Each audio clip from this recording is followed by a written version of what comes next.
hablado de la malla, jabalinas, las barras, ya hemos hablado. Lo que ahora vamos a ver son a partir de estas barras equipotenciales. ¿Sí? De esta es fácil. Va un pararrayo, va a algunas estructuras metálicas elevadas y todo lo que sea, por ejemplo, tuberías de servicio, etc. Esta es la más interesante, que es la que hemos aplicado en el ejemplo que yo les puse. Parte. Porque si se fijan, van de la barra equipotencial a varios tableros, ¿sí? Estos representan como un esquema unifilar de una instalación eléctrica, ¿ya? Y fíjense que viene acá, el más gruesito, permítanme hablar así, viene acá, entra y distribuye. ¿A dónde distribuye, colegas? Ahí dice viviendas.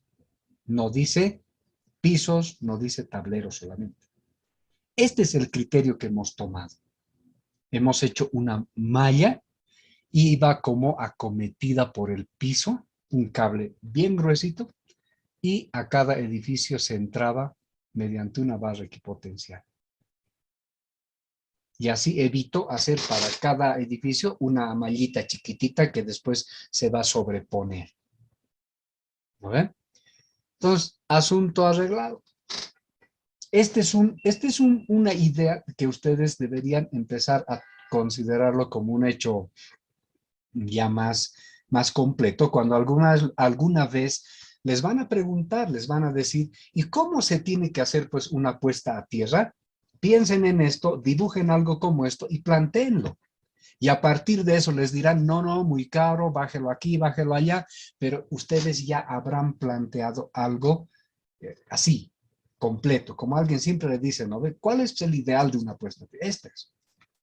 Ya después de eso usted reconfigura, hace los ajustes necesarios según el presupuesto, la estructura, el ambiente, el alcance, todo eso, pero este es el punto de partida que uno tiene que tener para hacer un diseño de puesta a tierra.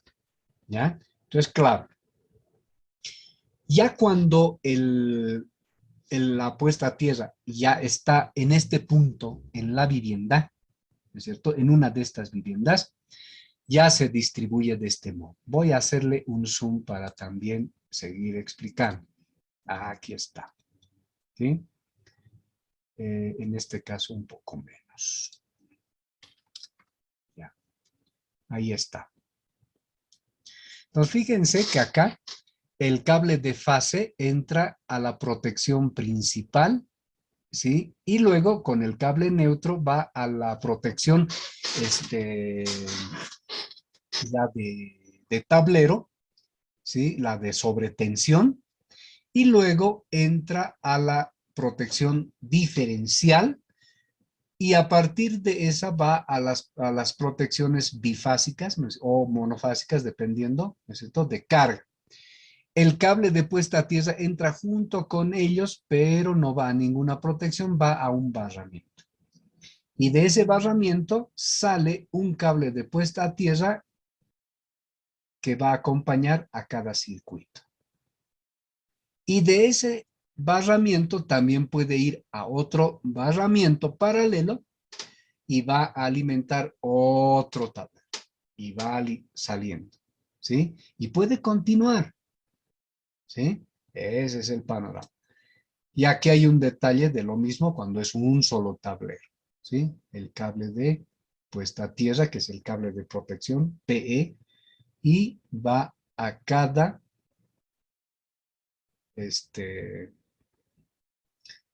circuito, ¿no? De alimentación o, por decir, acá ya de por sí puede ser iluminación, toma corriente, fuerza, etcétera. Aquí, ¿no? Y este es el tablero que dice que debe tener. Entonces, cuando uno mira estos esquemas, pues ya entiende qué cosas dicen las normas. ¿Sí? Y a partir de eso, ahora nosotros vamos a hacer una miradita de lo que dice la norma NB, NB, en este caso 14806 Y yo les quiero decir que en el tema de pararrayos y puestas a tierra, en Bolivia hay alrededor de 10 normas, ¿ya? Son un compendio de normas de los cuales yo extraje algunos puntos importantes porque hablar solo de una norma nos tomaría un curso, hablar de otra norma otro curso, entonces, y de todo el compendio sería como hacer una especialidad. Pero acá yo les voy a hacer un punteo de esos contenidos, pero de las partes, digamos, importantes y cotidianas que hay que considerar de estas normas. Por ejemplo, en la norma boliviana NB 14806, que habla sobre los tipos de electrodos, en el capítulo 5, dice que los tipos de electrodos de puesta a tierra pueden ser los siguientes: electrodo de varilla de acero cobre, electrodos de placa, mallas de cobre similares y sistemas de tubería metálicas subterráneas y otros. ¿Por qué está subrayado esto? Porque a partir de esta parte de la norma, lo que ven subrayado, yo justifiqué el uso de nuevas tecnologías de puestas a tierra y pararrayos en Bolivia, haciendo este estudio normativo, ¿ya? Porque los demás los tenemos, ¿ya? Luego dice, ¿qué pasa con los electrodos de varilla de acero cobre? Que es el que nosotros conocemos como Copperwell, que es el que normalmente usamos para la puesta a tierra. Dice que debe ser de un diámetro nominal no menor de 16 milímetros o lo que conocemos como 5 octavos equivalentes en el calibre americano o en el de pulgadas. Y de longitud no menor de 2.44. ¿Sí? Entonces, por eso las varillas tienen esa medida, ¿ya? O en términos de pulgadas, en la medida americana, 8 pies, ¿no? Luego, las características técnicas de estos electrodos de acero cobre están respaldadas por las normas internacionales UL 467, ANSI C-33-8, UNE 37-103 y UNE 21156. La NB tampoco es que aparece como una inspiración exclusiva de los bolivianos.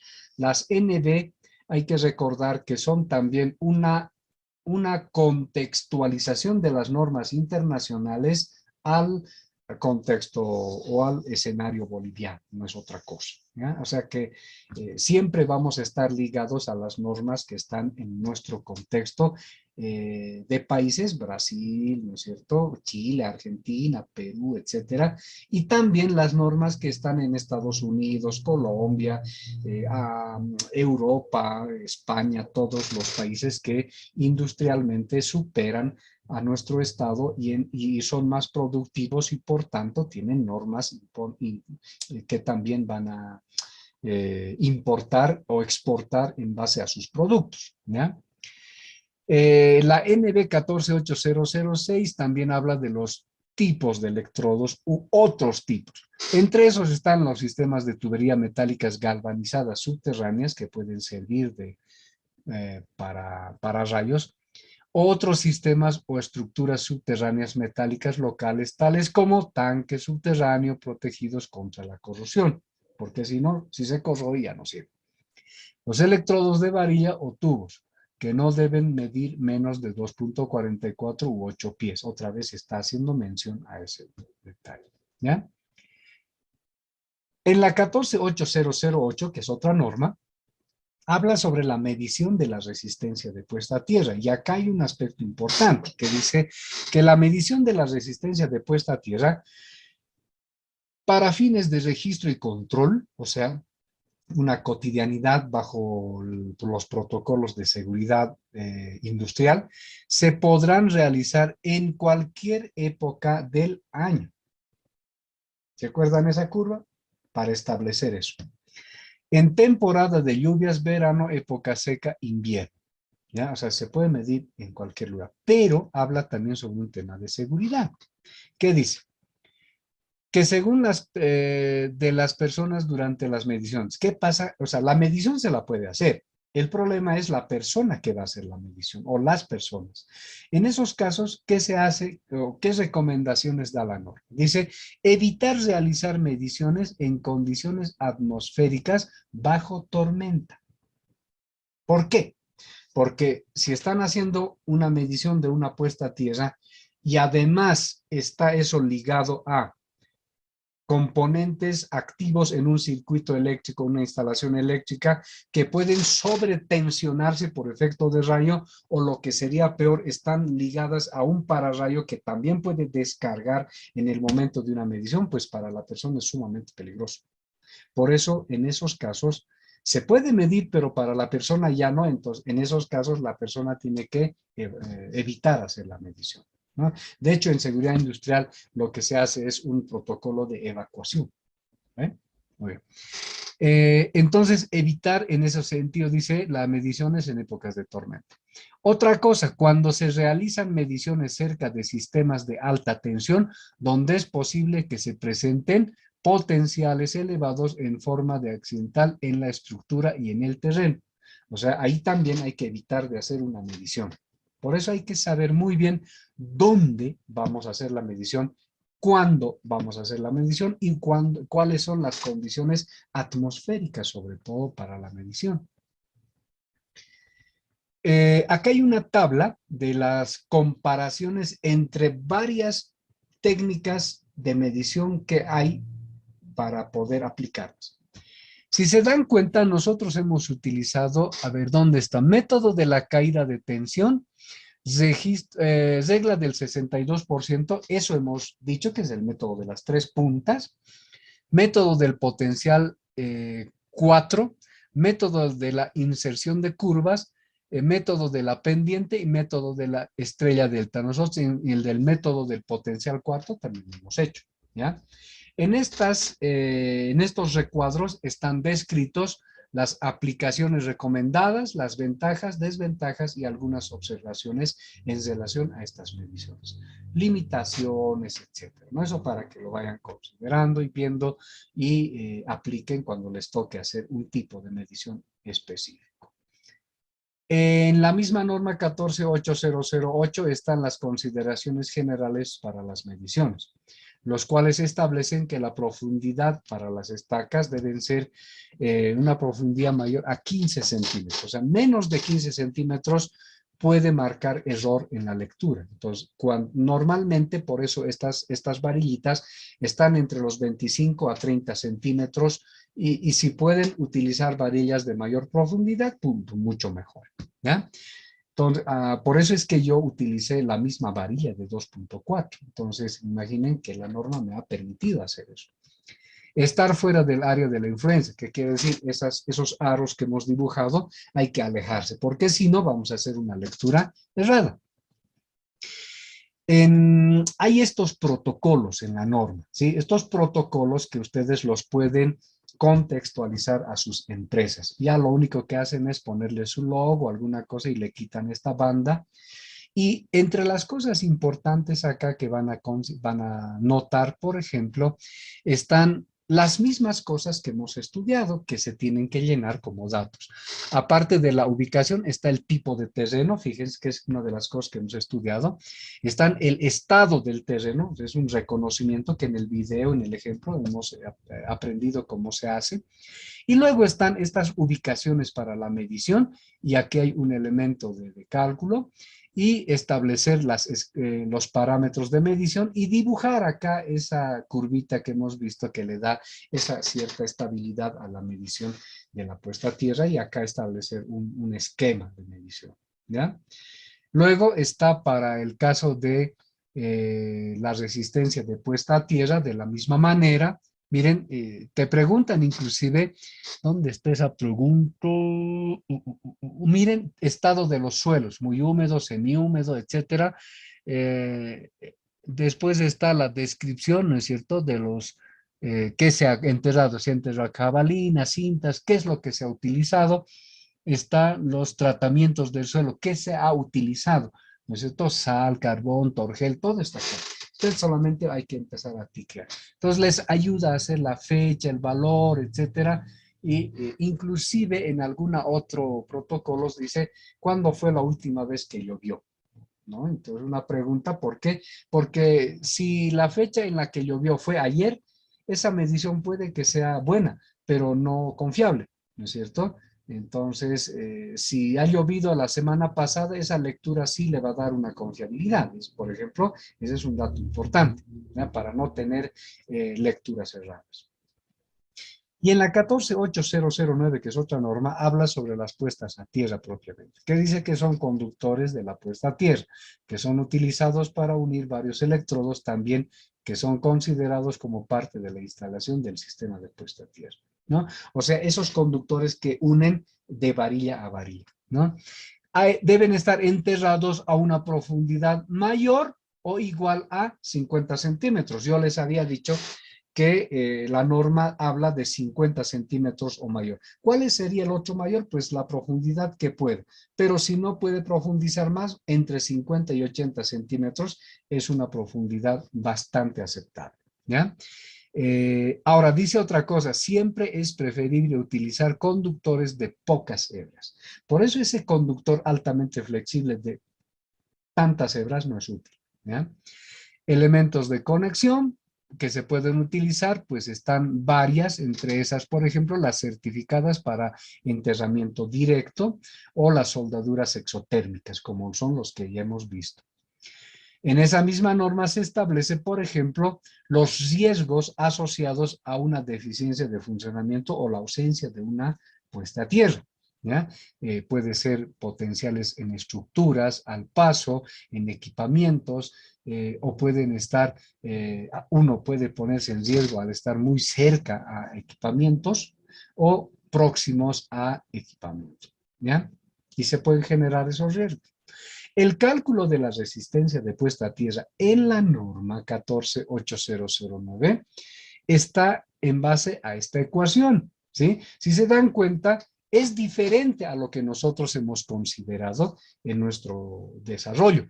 Pero fíjense que los parámetros fundamentales para este cálculo siguen siendo, ¿qué cosa? La resistividad del terreno, el área de influencia y la longitud del conductor. ¿Sí? Y nosotros hemos considerado los mismos factores para determinar la resistencia de puesta a tierra. Solo que acá le han puesto algunos otros factores para hacer un cálculo quizá más finito, nada más. ¿Ya? Y además le agrega la H como profundidad de la mano. Pero son los mismos componentes. La norma entonces está, ahí la tiene. ¿Ya? Ahora, ¿qué pasa? Dice para los valores máximos sugeridos de resistencia de puesta a tierra. Esto es un factor importante, colegas. La norma es muy flexible y por esto, esta es la parte que le hace débil a esta norma, porque el año o los años en los que han sido elaborados han determinado algunos valores que hoy en día resultan ser muy altos. ¿Ya?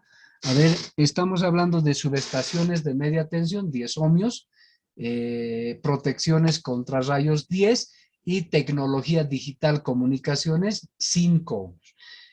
Si se dan cuenta, ya esos parámetros de valores de puesta a tierra ya tienen que bajar, ¿no es cierto? Porque ya utilizamos mucha electrónica dentro de nuestra cotidianidad y en la industria ni que se diga, es mucho más todavía, ¿no? Esas son las razones por las que esto ya tiene que bajarse, pero esa es la vigente. También está las metodologías de la evaluación de la agresividad de los suelos.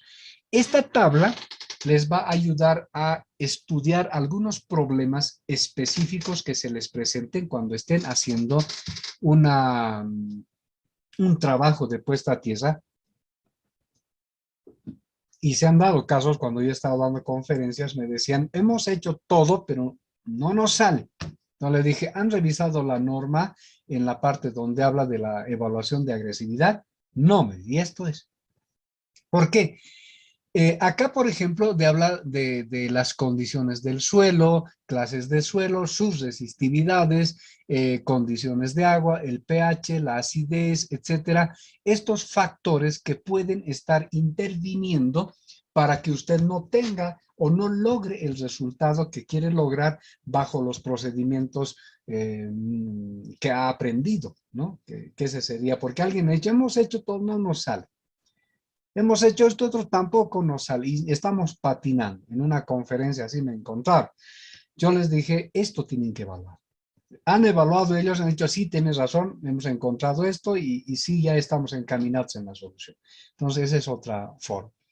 Esta es la otra norma, 148010-2, que habla sobre el riesgo que es definido como una norma para la pérdida anual media probable de las estructuras y su servicio producidas en las descargas atmosféricas, que van a depender de qué? Del número anual de descargas atmosféricas que afectan en las estructuras y al servicio, que es lo que hemos visto también con ustedes en el paso, la probabilidad de daños debidos a una descarga atmosférica que se estudia cuando se hace el índice de riesgo y el coste medio de las pérdidas correspondientes. Esto en el video que les puse una de las noches, donde hemos analizado con software y todo, consideraban estos aspectos, ¿ya? Entonces, ahí es donde ya el valor de los riesgos, esta norma tiene todo un capítulo para analizar los riesgos, porque considera varios escenarios en los cuales ustedes tienen que buscar cuál de ellos se acomoda a su necesidad y eso lo tienen que desarrollar, no todo, ¿ya? Y aquí están esos que hemos visto nosotros, ¿sí? Esto que decía acá, la probabilidad debido a una descarga atmosférica en estructuras y al servicio. Aquí está, en estructuras y al servicio. ¿Cómo se las considera? ¿No? Y luego está un esquema de cómo se encara un proyecto o un proyecto en forma de diagrama unifilar. Vamos a ver si puedo, sí, creo que ahí ya tengo una buena visibilidad. Dice que lo primero que hay que hacer es identificar la estructura a proteger para un pararrayo, que eso es lo que hay que tomar en cuenta. Luego, identificar los tipos de pérdidas correspondientes a las estructuras o al servicio a proteger. Y eso se empieza a hacer con el índice de riesgo. Luego está, para cada tipo de pérdida va a haber una identificación de riesgo tolerable, porque aquí ya identificamos eso y vamos por las tolerancias. Se calculan todas las componentes de ese riesgo. Me he pasado, perdón. Entonces luego calculamos ese riesgo, ¿no es cierto? Ese riesgo tolerable final y luego lo ajustamos y al ajustar vemos si la estructura o servicio protegido para este tipo de pérdida, o sea, ¿sirve o no sirve? Si no, pues hay que volver. Y si ya tenemos condiciones, continuamos con la instalación de las medidas de protección adecuadas para reducir la resistencia, ¿no? El riesgo en este caso. Bien, entonces a partir de eso se evalúan los componentes de riesgo. Aquí hay una formulita básica, ¿ya? Que más o menos se parece a lo que nosotros hemos hecho en el curso. Pero yo les quiero comentar que el índice de riesgo es un capítulo entero en esta norma, o sea que tiene muchas probabilidades de cómo se pueden hacer. Este capítulo es la parte más complicada, más difícil, más áspera de leer y de comprender. Es muy denso esa lectura, pero si lo ven con calmita, a partir de lo que ya hemos hecho en este curso, estoy seguro que también van a terminar por comprenderlo, pero siempre y cuando vayan a un caso específico, ¿ya? Porque si intentan leerlo así nomás, se van a perder. Pero si ya están haciendo un trabajo, esto van a ver y sus condiciones los van a guiar a comprender mejor cómo funciona esta parte densa de la norma, ¿sí? Ok, no sé si hay preguntas hasta acá. Entre tanto, les mostraré toda la bibliografía que he utilizado para poder elaborar todo este curso, ¿ya? Y ustedes, como ya tienen la presentación, pues igual tienen esto. Y miren, yo les decía, la NB 1, 2, 3, 4, 5, 6, 7, 8, 9, 10 normas. Estas son las 10 de las que yo les hablo en relación a la puesta a tierra, solamente en el caso de las normas bolivianas. Voy a poner de color que se note. Ahora sí. A ver, ¿dónde estamos? Este grupo. de normas son las NB en puestas a tierra y pararrayos. ¿Ya? Glosario de términos, conductores para puesta a tierra, electrodos para puesta a tierra, materiales que constituyen el pozo de puesta a tierra, medición de la resistencia de puesta a tierra, criterios de diseño y ejecución.